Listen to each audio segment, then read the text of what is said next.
is brought to you in part by Raven Reads. Unbox Indigenous voices. Subscribe today at ravenreads.org.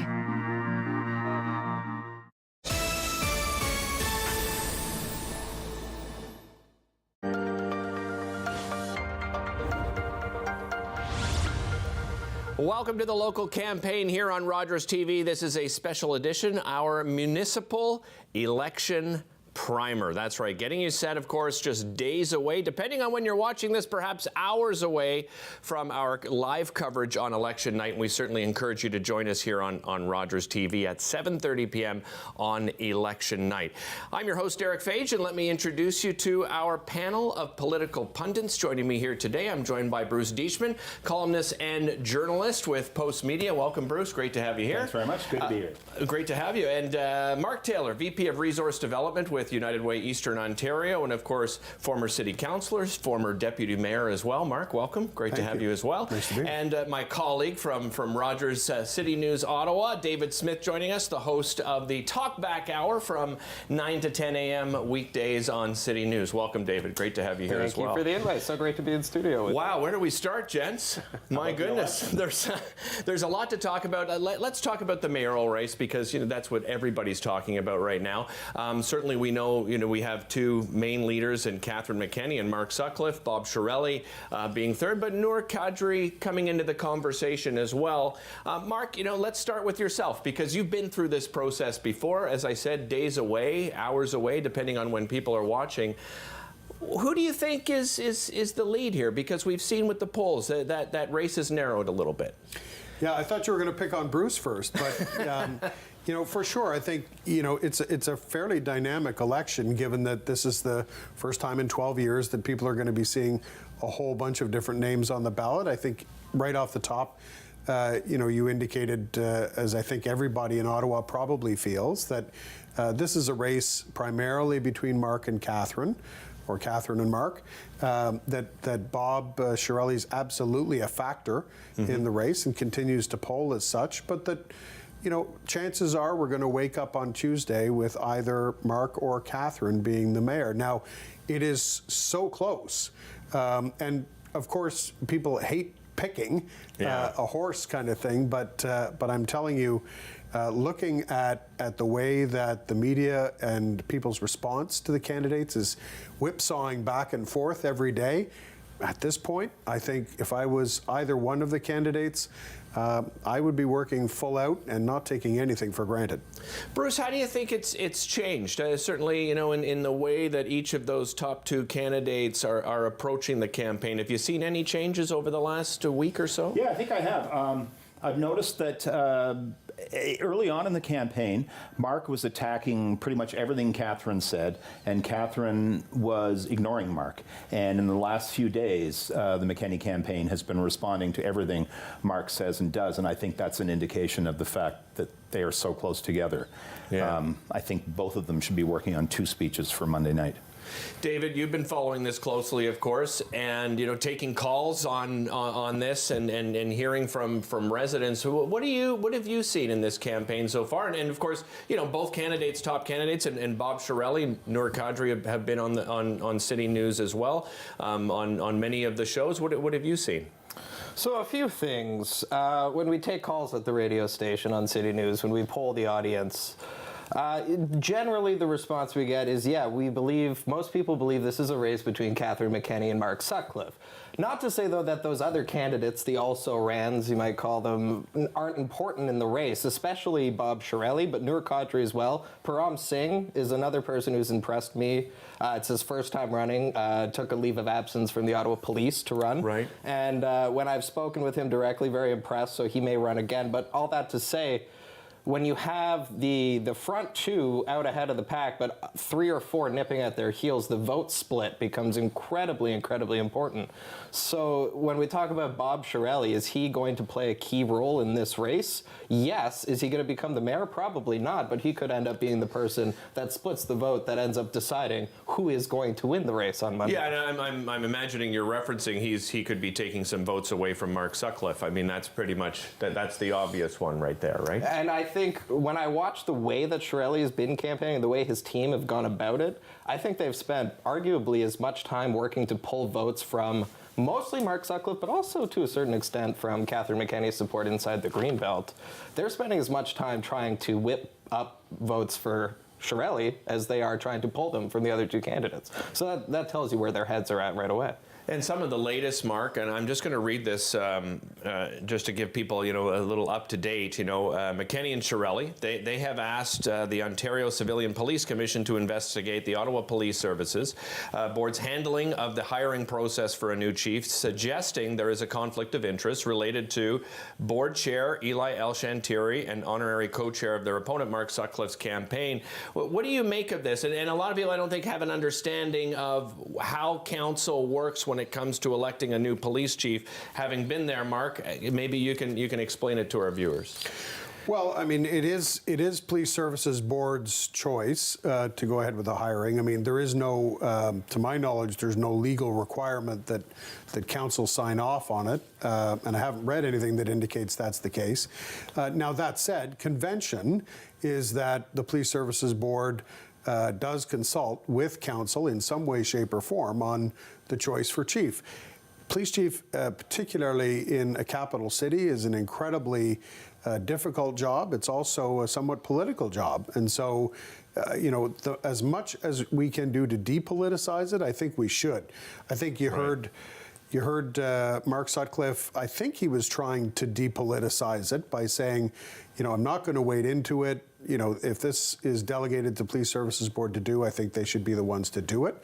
At the same time, you heard Catherine and Bob Shirelli both say, no, listen, convention is that the mayor's office for sure, and by extension, city council, needs to have a voice in this. Nobody from the public elects the Police Services Board. They elect the people who sit around the council table. So, right. So absolutely, this is, it may not be the rule, but it's certainly the convention that council gets to weigh in. At the end of the day, if all the candidates had simply forsworn this and said, you know what, that's something that should be dealt with after the election, they probably wouldn't be in the situation they're in now, debating this with complaints. Yeah. Are you surprised that Mark Sutcliffe, Bruce, has decided not to to say let's leave it to the next council, let's wait? Does it look bad on him at all? No, I don't think it does. Okay. I think it's one of those things. I mean, it's come up now, and so it's something that could be dealt with now. I mean, it reminds me a little bit of the choice of Supreme Court justices in the U.S. Right. Where if you're not in power, you say, let's wait till I'm in power, and if you are in power, you say, let's do it now. I just think it's 6 of one, half dozen of the other, really. Right. Well, and then the other thing that's come out, is staying on this topic, is that the interim president of the police association has come out to say, hey, we're not endorsing anyone, but we don't want you to vote for Catherine McKenny. Is there a place for the police association to even be, involved in the politics of this? In a word, I'd say no. Yeah.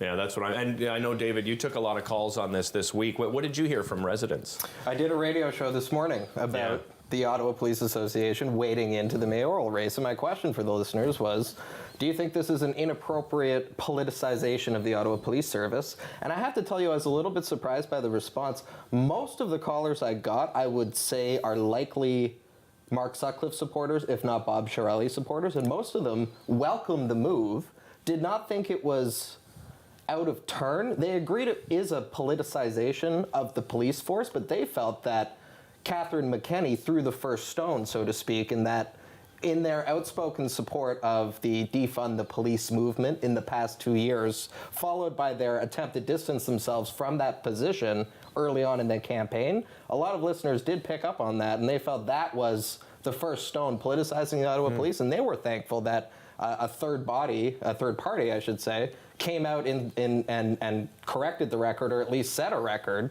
and weighed in on it to the advantage they felt of Mark Sutcliffe, even though he's not the one sharing this video. He's not including it in his campaign materials. His statement on it today effectively said, I think the OPA's words speak for themselves. So he wasn't campaigning on the back of it, but the general response I got from the public were that they felt it was a win for him. Interesting. And David, Mark just mentioned that word third party. That's something I wanted to talk about too. I think it's a good transition to talk about third party advertisers. We're hearing a lot from Horizon Ottawa and the fact they've endorsed many candidates. Does this set a precedent? And I'm not talking about today's election, but 4 years from now, are we going to see more of these types of third-party advertisers? Yeah, I mean, I think you will. This is the second election now that we've had where third-party advertisers were permitted, but it's the first election where, you know, anything has really come of it.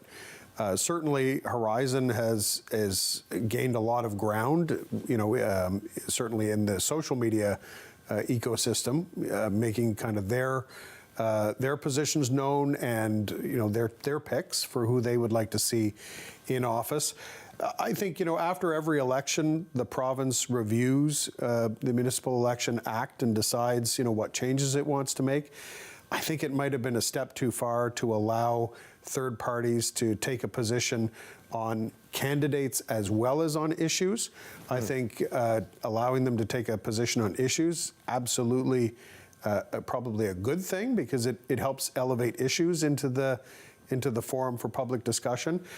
But allowing them to take a position on candidates, I think that's encouraging kind of what we see coming out of the United States, where you have very kind of pro and anti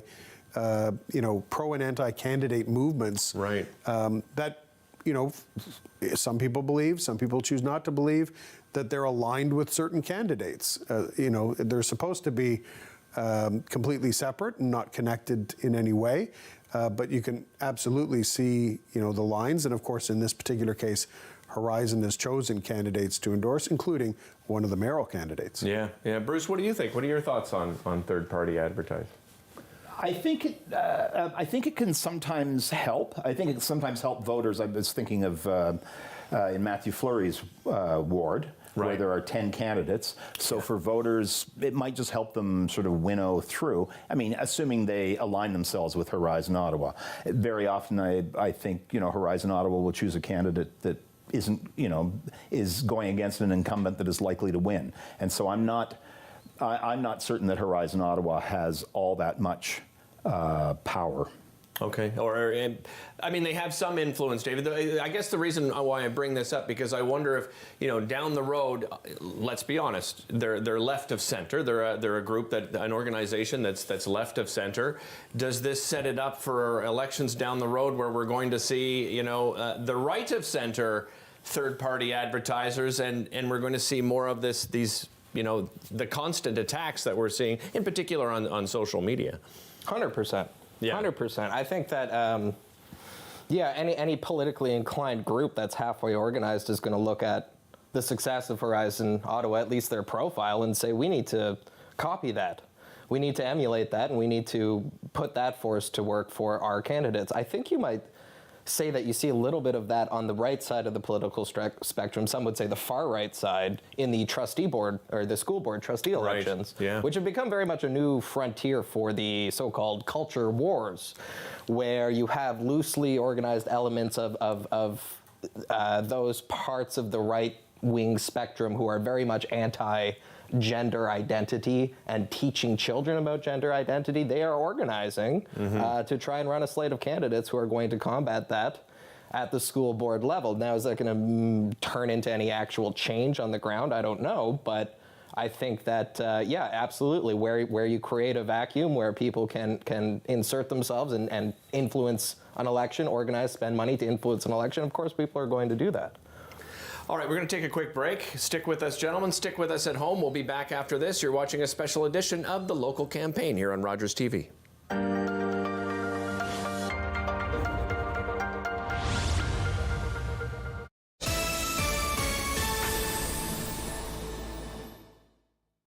Hi, I'm Sahai from The Wiggles, and this is my new book, Something in Common. Join me on an adventure as a camp counsellor helping some amazing children make friends and share what family means to them. I wrote this book with my friends at Children's Aid Foundation of Canada to help children who might feel lonely or like they don't belong. Not everyone has the same type of family, but we all have something in common.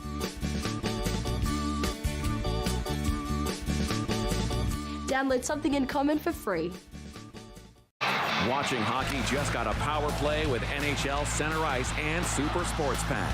With up to 37 out-of-market NHL games a week, you'll always catch your favorite team no matter where you live. Whether it's big matchups you're looking for or following your top fantasy picks, it's all here. NHL Center Ice, part of the Rogers Super Sports Pack. All this for only $35.95 a month. Say Super Sports Pack into your voice remote to order.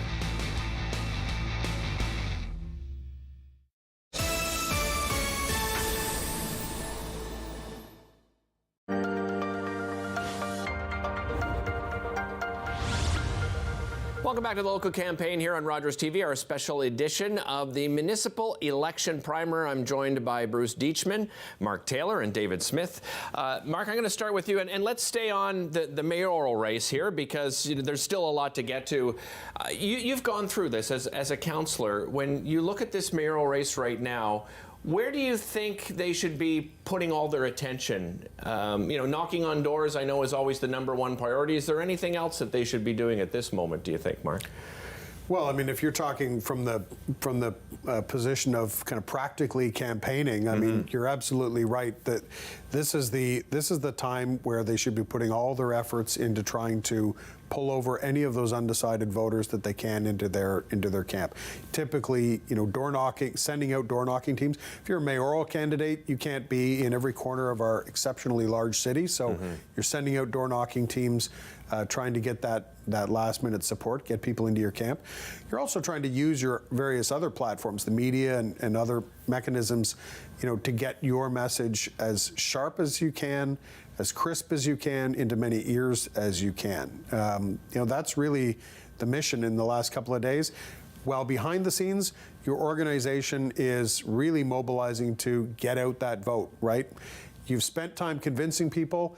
It's all for naught if you can't get them to the polls on election day. And there's a whole art and science of how you get people, off their couch when they've come home from work, into the local public school or community hall, wherever it is they have to cast their vote.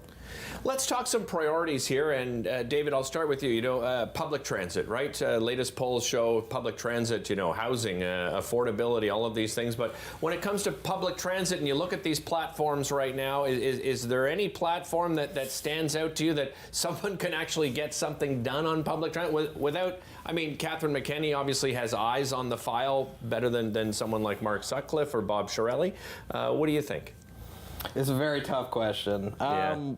Obviously, transit is front and center for most people. I think just because we've spent so much time in the last 2 years pre-pandemic talking about it, during the pandemic to a certain extent. What's kind of ironic to me is that in as much as it's an issue everybody cares about and everybody is going to have it on their list, it may or may not be less relevant than ever because ridership is so low. I'm surprised, especially from the Shirelli campaign, that he didn't come out on a strong platform of right-sizing OC Transpo. There's a desire for that out there. Fewer people than ever are using transit, and I wonder how people are thinking about it, because everybody's going to say when they answer the survey, when they do the poll, yes, that's one of my issues, but why? Why is it one of your issues? Is it because you think we can actually fix the transit system, or you just like to see them stop spending so much money on it? Well, and Bruce, I think, sorry, Dave, I was just going to go to the Bruce here because I think, the other thing people are talking about is now they're trying to come up with ways of forcing you to almost take transit. That's become part of the conversation as well. I think that has, but what I've noticed lately is, there's the discussion about LRT. Of course, that's been around for years now. But what I'm noticing lately, and especially in the suburbs, a lot more people are talking about fixing the buses and making the buses work within your neighborhood. And because, as you said, people are not going from Barrhaven to downtown anymore, but they're going elsewhere in their neighborhoods, and they want transit that does that. And I'm seeing that come up more and more as an issue. Housing is a big one, Mark. We keep hearing about it. How much control does a municipality have in making sure there's enough homes built in a city? Well, listen, I think they have a tremendous amount of power. There's a bunch of levers that municipalities can pull, not the least of which is they essentially constrain or promote the ability for the people who build houses to build them. So I think one of the things that is really important, though, when we look at housing is defining the concept of affordability, right? You've heard all the candidates talk about, we want housing to be affordable. We recognize that at this point in time, particularly with interest rates, with inflation, it's never been as challenging as it has been in the last, several years to live. But there's a spectrum of affordable housing. When some people hear that term, they think of the very deep subsidy, typically kind of government or nonprofit owned homes, right, where people live. But there's a lot of people out there also who are saying, well, affordable housing means my kids can get out of my basement because there's a place for them to buy. They've both got jobs and, they're making an okay wage, but there's really no place for them to live in Ottawa, right? And so they're getting attracted then to leave Ottawa. So there's a whole knock-on effect of, not having a community where there's a place for everyone. And affordable housing is a big component of that. Municipalities control where housing is built. They control the amount of money that they're putting into the subsidies around affordable housing. And they often control the conversation with other levels of government. We saw this in the last term of council, certainly in the term before that, where the mayor had a seat with the big city mayors, and they made that part of the conversation federally because it's occurring all across the country. Yeah. David, I'll bring you in here because you're of the age, right? Well, right. I mean, really, where you're gonna you're looking for your first home. I think what Mark just said there stood out to me is that there's no number shared. So what is affordable? I mean, we're seeing a one-bedroom creep up to, a rental of a one-bedroom creep up to almost, $2,000. What's missing? I'm talking about you as a resident. You're not a journalist. You're a resident. Yeah. What's missing in these platforms? I'll speak on behalf of the young people. I don't mind doing that. What's missing? Well, what's missing is starter homes. I've said it before. The Ottawa I grew up in Canada in the late 90s. So it was a suburb that was built 15 to 20 years before that. So early 80s homes. Older homes, nice, affordable for younger families. We weren't in a housing bubble then, the way that we are now, even pre-pandemic, granted, but where are the starter homes being built? They're being built in Richmond. They're being built in Carleton Place. They're being built in Arnprior. They're not being built inside the urban boundary. And when they are, all of a sudden, they're $100,000, $120,000 more expensive. Because the development charges, the development industry, granted, tells us, are creating unnecessary barriers to building an affordable entry-level home. Think about the Campo neighborhood, right? Like the idea that the late 60s, whatever, post-war idea that you could just keep building single-family homes forever. Fine. Is that unsustainable? Yeah, lots of people will tell you that. The emerging research tells us that. But does it mean that people are going to stop wanting to live in their own home? No. Why do we have so many condo units up for rent right now? Why is the vacancy in condo towers in Ottawa so high? Well, because people don't actually want to live in them. Investors might want to buy them. The economic case might be there.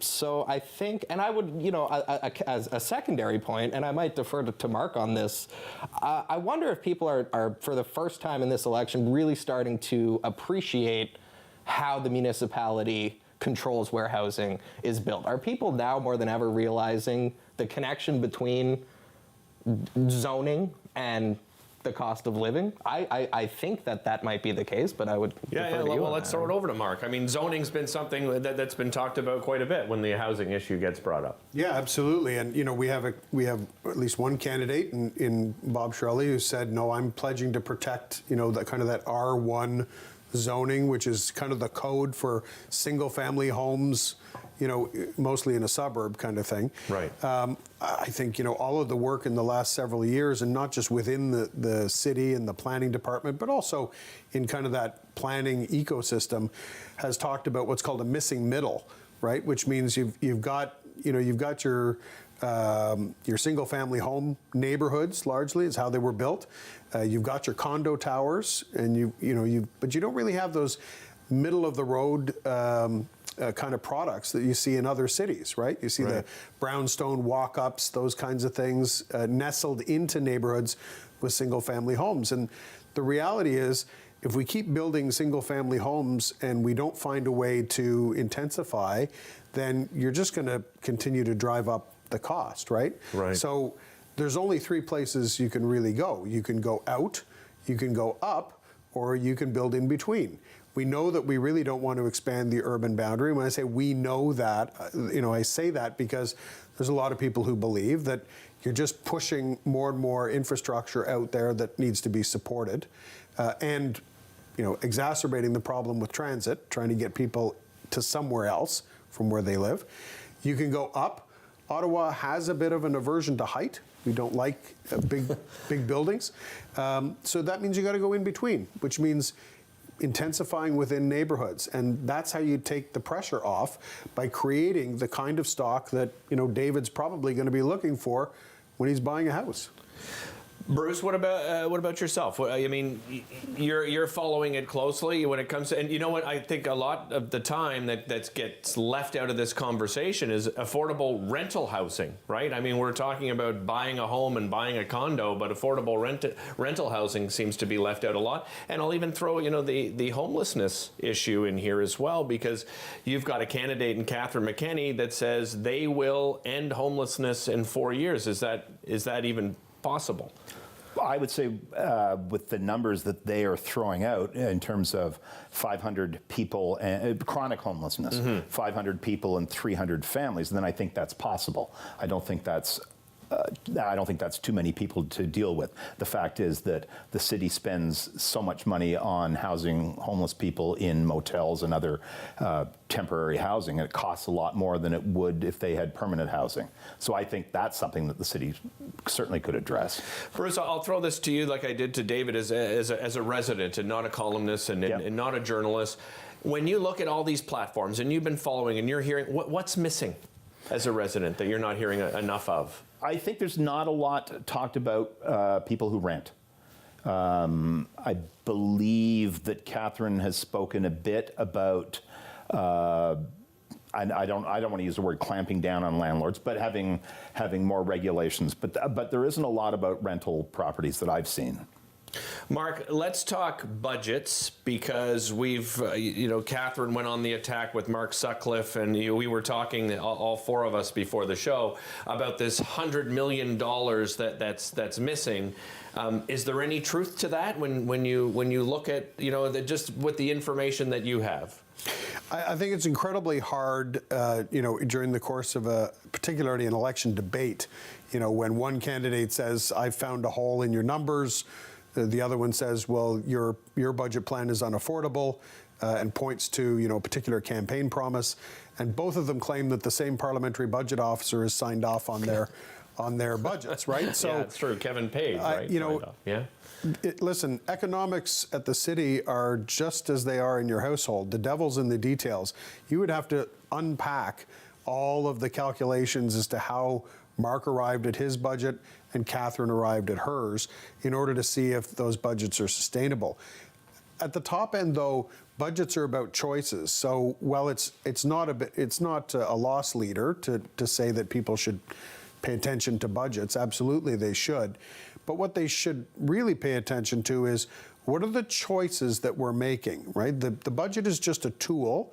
It expresses in dollars and cents the things that we want to do and be as a community, right? So what I don't hear a lot of with respect to numbers is, we're coming out of a pandemic. We can argue about where we are on the exit stage of a pandemic, but the pandemic pulled back the curtain in Ottawa in many respects to a lot of challenges that vulnerable populations, in particular in Ottawa, have been weathering for years. Bruce was just talking about the population that's either homeless or street affected. How do the candidates plan to use the budget, use city resources and finances to help build a more equitable economic recovery? Right. A recovery in Ottawa that includes everyone in it and doesn't put us back in a situation where we have, folks who are making it and folks who are not, right? So we have an opportunity to do that with so many levers. David was talking earlier about recasting the transit system, right? What should the transit system look like in this new kind of hybrid work from home world? So that's what I'd love to hear of when the candidates talk numbers and talk about budget, is talk to me a little bit about the kinds of things you want the budget to be able to power and do. Yeah, and I think what frustrates a lot of people is when you bring up affordability, that ball sort of gets tossed back to the province or to the feds, right? I mean, that it seems to be a constant. All right, we're going to take a quick break. We're going to come back and talk about some specific wards. What are our pundits keeping an eye on when it comes to wards, some of those key wards, some of those key races for you? You're watching the local campaign here on Rogers TV.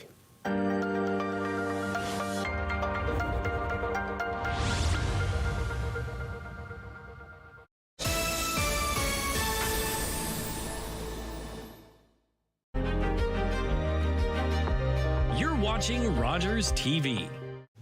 On Thursday's Daytime Ottawa, the Lone Star joins us on the show. They're going to be sharing some great recipe ideas using their slow-cooked brisket. And the Canadian Aviation and Space Museum joins us. They're going to be telling us about their brand new edition called Rex, which is a Mars rover prototype. Also on the show, the Day of the Dead Festival is back. We'll give you all the details on that and much more. That's on Thursday's Daytime Ottawa. Watching hockey just got a power play with NHL Center Ice and Super Sports Pack. With up to 37 out-of-market NHL games a week, you'll always catch your favorite team no matter where you live. Whether it's big matchups you're looking for or following your top fantasy picks, it's all here. NHL Center Ice, part of the Rogers Super Sports Pack. All this for only $35.95 a month. Order through your remote on Channel 450 or call 1-888-ROGERS-1 today.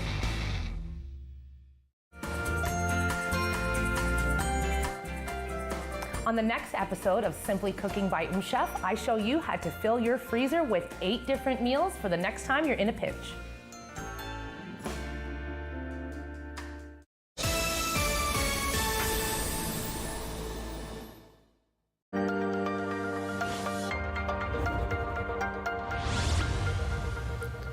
Welcome back to the local campaign here on Rogers TV, a special edition, our municipal election primer. We're going to turn our attention to some of the more interesting wards. What are we keeping an eye on? I'm going to start with Bruce Deachman, columnist and journalist with Post Media.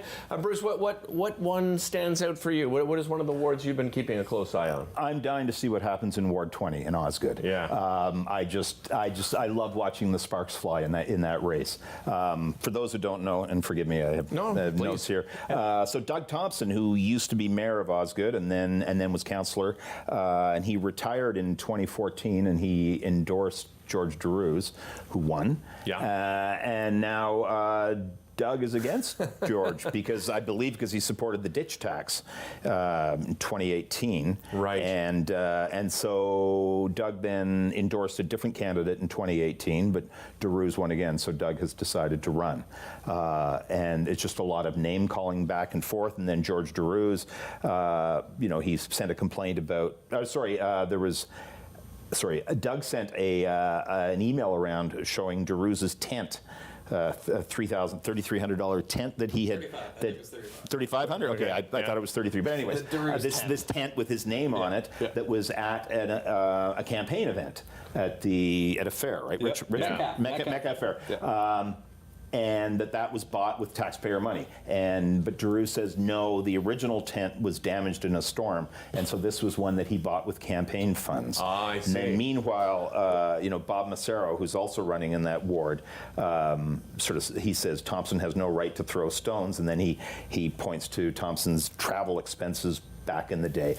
I just think this is and I feel bad for Bob Massaro because, as I think he said, he's running against 2 incumbents. Yeah. Yeah, and then I'll add another name to that, Bruce Anthony Faulkner as well. And I was saying to our pundits here off camera, if you have not seen that debate that we did here on Rogers TV for Osgood Ward, I really encourage you to have a look because it was one of the most entertaining, really heated debates that we had. I'll move over to you, Mark. What are you keeping your eye on? What's one of the wards that stands out to you?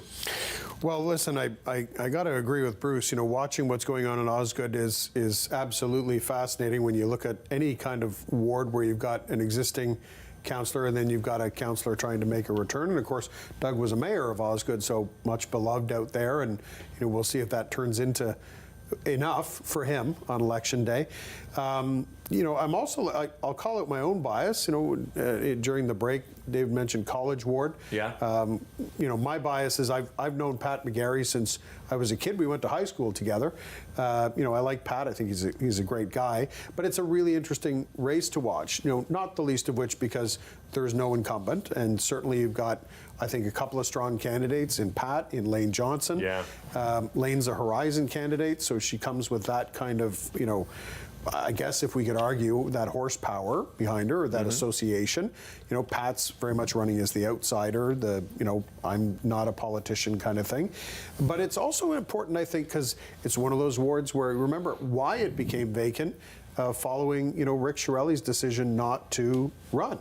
Yeah. And so, you know, everybody in that ward has got some choices to make, certainly about, you know, the candidates and what they stand for.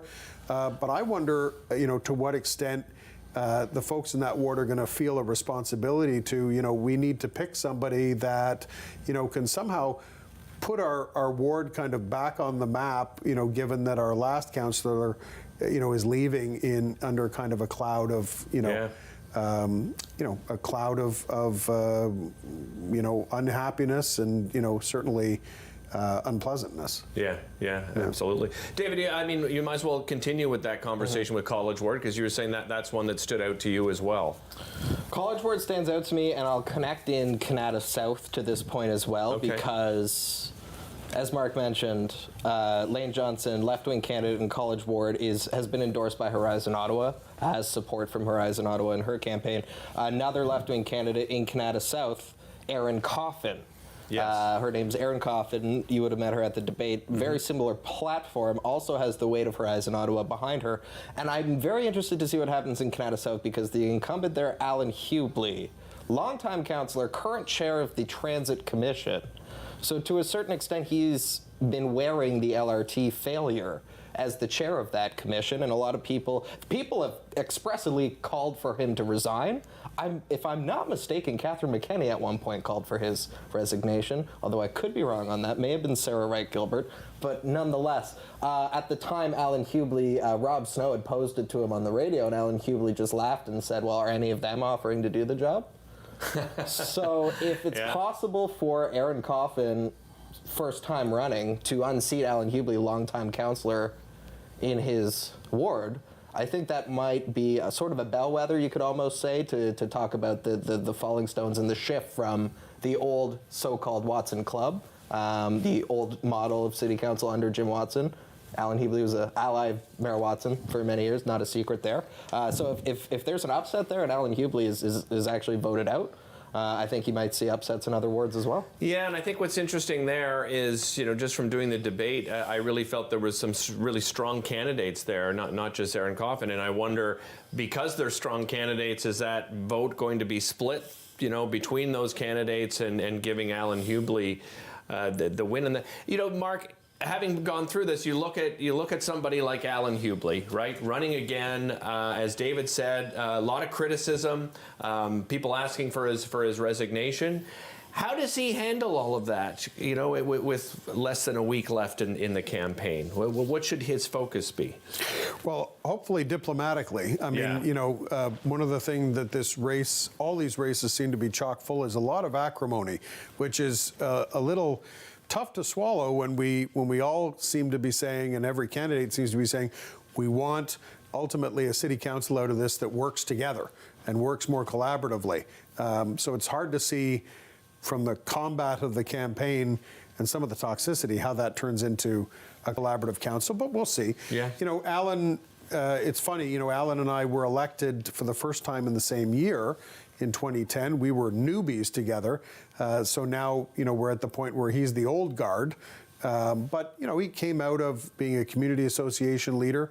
But absolutely, you're around City Hall long enough, you accumulate a lot of, you know, a lot of debris. Yeah. And certainly, you know, the other candidates who are there, Erin and others, are certainly holding him to account for that. So, I mean, his value proposition really has to be, I know what I'm doing. If you want stability, if you like what's going on in our ward, then, you know, I'm your candidate. And of course, Erin's going to be probably really relying, as she seems to have. Look, it's the bigger story. It's, you know, what are you doing at the council table? What are you doing city-wide? And do you want a new voice there, or do you want to stick with the same? I'll turn our attention to another ward I'm keeping a close eye on. I'm going to admit there's some bias here because it is my ward, but the bias aside, I think it's very interesting because Rideau Vanier, Mathieu Fleury is leaving, and you have 10 candidates running. For the debates we did here on Rogers TV, 8 of those candidates showed up for the debate, and I was impressed with 3 or 4. And when I look at those candidates, I guess a few come to mind: Stephanie Plante, Alex Osorio, Laura Shantz, who's another candidate endorsed by Horizon Ottawa. Bruce, have you looked at this particular ward and race? I looked a little bit at it, and I agree. Laura Shantz and Stephanie Plante were the 2 that really impressed me. And I do think this is a case where the Horizon Ottawa might help a candidate. As I said earlier, you've got 10 people here. It's a lot to sort through. And I mean, I think they would both make excellent councillors. So I think Shantz might get the nod from voters because of that endorsement. Yeah, what do you think, Mark? Have you looked at that particular ward yourself? Yeah, and again, you know, it's tough to pick a winner several days ahead of the election, but I absolutely agree with Bruce that, you know, that is a ward that you know, the Horizon endorsement will make a difference, I believe, for Laura Shantz. Will it be enough to get her across, you know, the finish line? We'll see. You know, another interesting ward is Riverside South, Findlay Creek. You know, and again, that's the ward I live in now. You know, Steve DeRoche trying to make a return to City Council.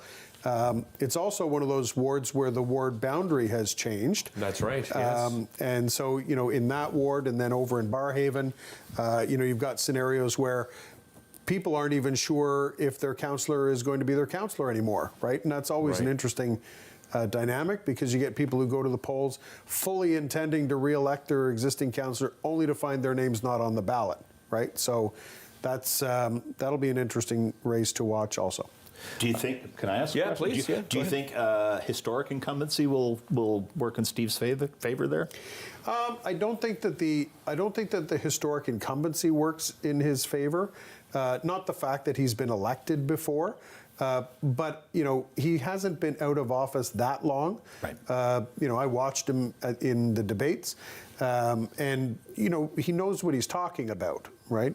He hasn't been out of it that long that, you know, the information has changed that much. That, I think, makes a difference, right? When, just as when we look at a mayoral debate, when you look at a ward debate, you're kind of looking for, well, who looks like the part? Who looks the mayor? Who looks the councillor? And it's easy for someone who has been a councillor recently to kind of look like a councillor again. David, do you want to touch on either of those? Yeah, very interesting point about historic incumbency. I'll just say, for my part, you know, working in the media for the watchers of City Hall in Riverside, Findlay South, Steve DeRoche, name recognition still through the roof. When the rumors started that he was going to be running again, people noticed behind the scenes. People in the media like myself, ears definitely perk up when you hear the name Steve DeRoche. And I wonder if, you know, to the point where, to the point Mark made about if you intend to re-elect your councillor, you find they're not on the ballot, is another familiar name going to provide you with some sort of comfort, and you might make the choice to go that way. So I think very well, I think there's a very good chance that Steve DeRoche can win. All right. Okay, we're going to take a quick break here, and we'll be back for our final segment here on this special edition of your local campaign. Of course, this is your municipal election primer. We'll be right back after this.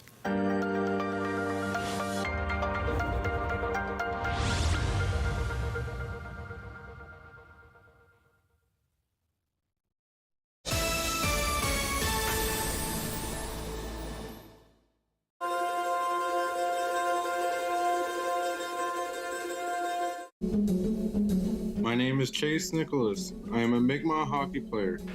Growing up, I always remember my family talking about the Mi'kmaq as the creators of the game of hockey. In grade 7, I did research on Mi'kmaq hockey sticks as the first sticks of the NHL. I found a Mi'kmaq hockey stick made in 1917, the same year the NHL was formed. I was surprised to find out the very stick I was holding was made by my great-great-grandfather, Alexander Cope. In 1934, an elder known as Old Joe Cope wrote a letter to the Halifax Herald claiming the Mi'kmaq created hockey. I found out later that I am a direct descendant of Old Joe Cope. There was a time when Mi'kmaq children were torn from their families and not allowed to speak their language, losing their words and stories. But the stories are coming back to us. Stepping on the ice, I take pride knowing the roots of the game of hockey stem from my ancestors in the Mi'kmaq Nation. Hello, I'm Jim Deeks, host of Canada Files. I hope you'll join me each week for interesting and informative discussions with some of Canada's most impressive people.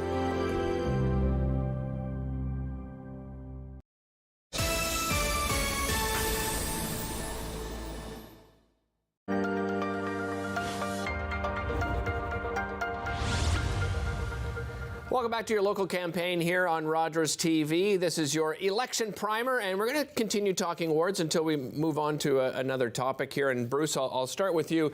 Knoxdale Maryville. This is another really interesting ward. You've got Keith Eggly's brother running in that particular ward. I have a couple of people that I think are fairly strong candidates there, but love to hear from you. Right. What do you think? And I don't want to minimize any candidates, but I do think it comes down to Sean Devine versus Miles Eggline.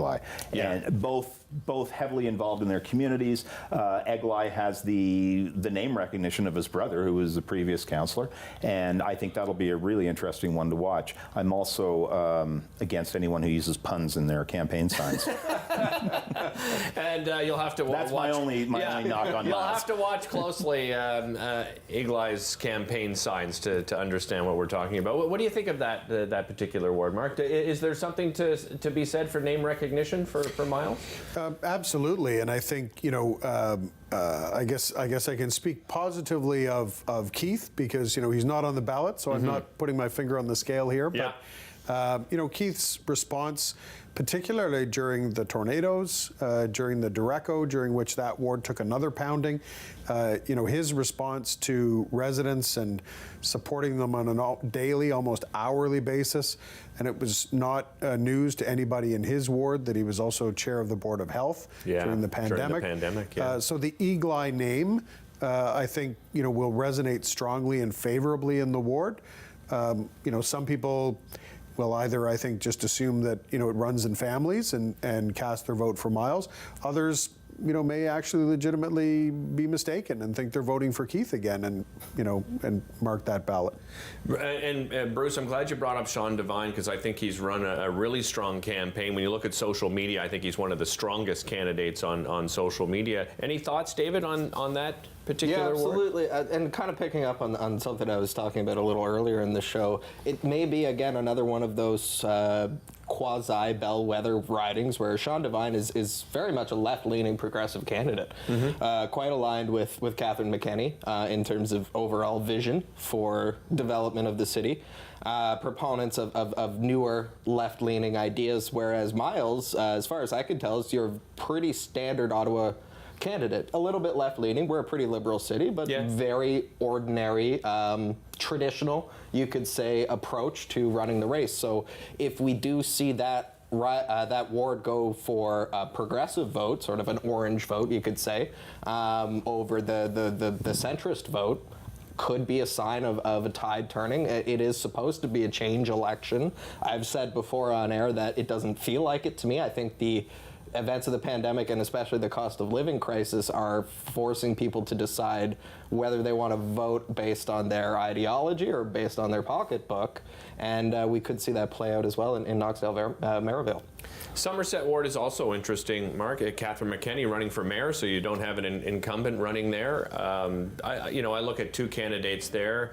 Ariel Troster, who again is endorsed by Horizon Ottawa, but Stuart Mackay has impressed me. I don't know if you followed it at all, but he seems like a very reasonable and very calm, some great ideas. Any thoughts on that ward? Yeah, I'd agree with you. I think Stuart's run a really strong campaign there.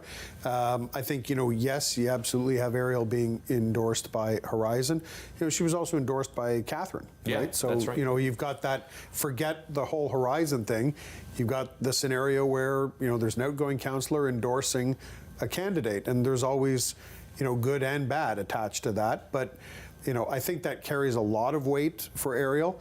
That said, I think Stuart's done everything that's possible to, come out as the alternative. It's, if you want 4 more years of essentially Catherine McKenney in the community, that's your option. If you want to go in a different direction, that's Stuart. Any final thoughts on that ward? I think and Stuart might be the candidate in all of the wards who knows more about LRT than anyone else, and I think that would play in his favor. Yeah. Although I do think it's Ariel's to lose. Let's turn our attention to the Emergencies Act Inquiry going on right now. I think perhaps a great benefit to Catherine McKenney. David, I'll start with you on this one. It gives Catherine McKenney an opportunity, of course, to share how they were out there and of course, supporting people in Somerset Ward, but I think really resonated with a lot of people. An advantage, would you say? The timing of this whole inquiry could not have worked out better for Catherine McKenney. It's wall-to-wall national news coverage, name in the paper every day, not because of the campaign, but because of what? A shining example of their service as a city councillor for the last 4 years. So I think that it will certainly galvanize vote. It'll galvanize support. It might motivate people to get out and vote. Might be a point in the get out the vote category. And also hard to criticize or defend against any attacks of you didn't do enough. Yeah. Because clearly Catherine is the expert on what happened. It was their ward. They were on the streets every day. They had that spectacular performance, which I'll give them full credit for, where they called into a Zoom city council meeting from the protest zone. That was spectacular. They used that video footage in their campaign all the time. I think it's a real win for Catherine. But is it going to attract anybody who is not already planning to vote for Catherine? I'm not sure. I'm not sure how much the people living in Navan or Carp or West Carleton are going to be voting based on what they saw during the convoy. I think they just want better roads and lower taxes. Well, and David brings up a good point, Bruce. The last poll I saw, we got 35% of people undecided. So that's a big number. So David is right. Maybe if you're going to vote Catherine, but maybe the undecided looks at that and this is national news and sees what has seen what they've done. What do you think? I mean, an advantage? I think the undecided is an enormous factor right now. Yeah. And I think when you talk about it being a change election, I mean, there's some ways to look at that, because I think you could look at it in terms of inflation and the convoy, for example. I mean, Jim Watson was an incredibly popular mayor forever and ever and ever until those things started falling apart, and they're not his fault, but he wears those. And so I think, things could change that way, but I also think inflation is one of the biggest things going on right now, and so it could become a pocketbook thing. And so, the cycling lanes, a lot of people are, I think, not going to look favorably on that. A lot of the undecideds. Right. What do you think, Mark? I'm just thinking of Mark Sutcliffe's campaign, and a lot of people are presenting him as the same old. Oh, if you vote for Sutcliffe, we might as well have Jim Watson back. What do you think about? Is it unfair? Is it fair? What do you think about that? Listen, I think in election campaigns, people look to, and some people look to, to promote kind of a line of thought of aligning one person with another person. I think that's a little unfair. Listen, when I ran, I had worked for Jim when he was at the province, and when I ran in 2010 for the first time, people said, well, obviously you're going to, support Jim Watson in every case. That didn't turn out to be true. There were times when we were on different sides of the same coin. I used to ask people, look, have you ever disagreed with your boss over something? Like, of course you did. Right. But you weren't in a position to do anything about it. I will be if you send me to city council. So, I think it's unfair to say, Mark will be 4 more years of Jim Watson. I also think it's hyperbole to say, you should be scared of electing Catherine McKenney, for one reason or another. I think that's unfair. Going back to David's point about the convoy, I think, too, people are going to come down to questioning ideology and practicality, right? So, I think it's completely possible that you can have people who say, look, I live in the downtown core. I love what Catherine did in terms of supporting. I felt supported by my councillor during the convoy. They were down here. They were, doing everything they could. But at the same time, that person may think, but the thing that I really wanted to see was a different police response. And policing and Catherine are not necessarily two subjects that you hear favorably in the same sentence at the same time. That rightly or wrongly, tends to be kind of more associated with Mark's response, right? Like, let's put some more officers in the downtown core and on the force. Let's, ensure we secure the market better. So I think it's completely possible if you're living downtown, you're saying, look, I'd vote for Catherine McKenney if she was running, or if they were running again for councillor, but I'm not voting along councillor lines. I'm voting for a mayor, so I'm going to vote differently. Yeah, I think that's fair. And David, I wonder, I think a lot has been said about the Watson Club, and Bruce presented it really well. He was very well liked as a mayor. The LRT, who could see a pandemic and an occupation, and these things have taken him down. Some people might throw Lansdowne in there. If you're an incumbent that many feel is part of the Watson Club, and you're still running, do you think there's any disadvantage to that? A good example of that, I think, would be Tim Tierney in Beacon Hill, Searville, because he ran last time on roads, roads, roads. He'll tell you that very proudly, roads, roads, roads. You can only really get away with that once because you can only repave so many roads in 4 years. So if you liked Tierney the last time because he was roads, roads, roads, but this time the roads have only gotten so much better. Plus, I didn't really like how he was always along with Jim Watson on some of those more contentious votes. Maybe this time I'll give somebody else my vote for the sake of a fresh face. So is Tierney going to be at the door saying, look, I know I voted with the mayor on X, Y, and Z, but I stand by that decision? No, I think he should probably just let bygones be bygones and hope that people's memories are short on some of those things. We've got just under 2 minutes here, so let's have some fun and get some predictions going here. Okay. Come on, guys. This is what TV's all about. I have a prediction. Go ahead, Bruce. Whoever becomes mayor will not change the fact that in 4 years we'll be back here doing this again. The city of Ottawa, worst prediction of all time. The city of Ottawa will remain standing. Okay. No one is going to destroy the city. All right, Mark. So Bruce went with the non-prediction in terms of candidates. So I'm gonna do the same thing. What I will say is that there's a couple of things that I'm thoughtful about. One is that we've talked a lot about how polarized, the last term of council was. Given that we've got a third-party interest advancing some candidates in this election, and this election itself has, and then the last couple of days, become even more polarized, I think voters really have to be conscious of the choices they're making and the people that they're sending to council if their thought is, I want a more collaborative council around that council table, right? Right. There's always a lot of calculation that goes into it. Sometimes people say, well, I want to vote strategically. I'll vote one way for mayor and another kind of way for councillor.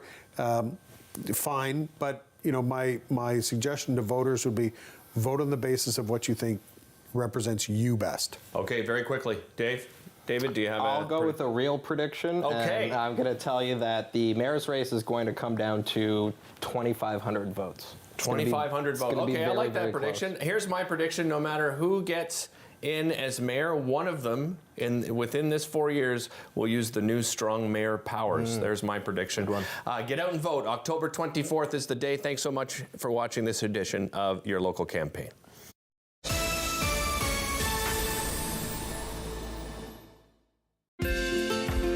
Call the Rogers TV viewer response line, email us, or connect with us on social media.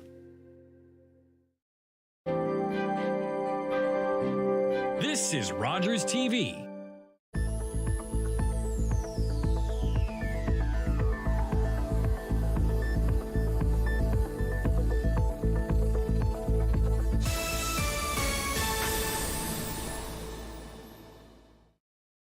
Game TV's turning 15, and we're celebrating by giving away money. Lots of money.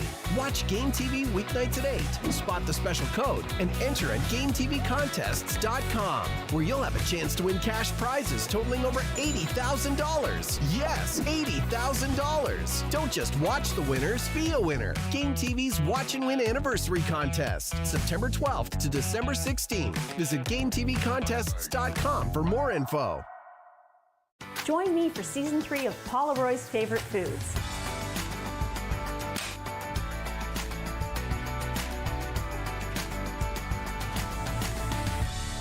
Whew, that was a lot. I think I need a nap.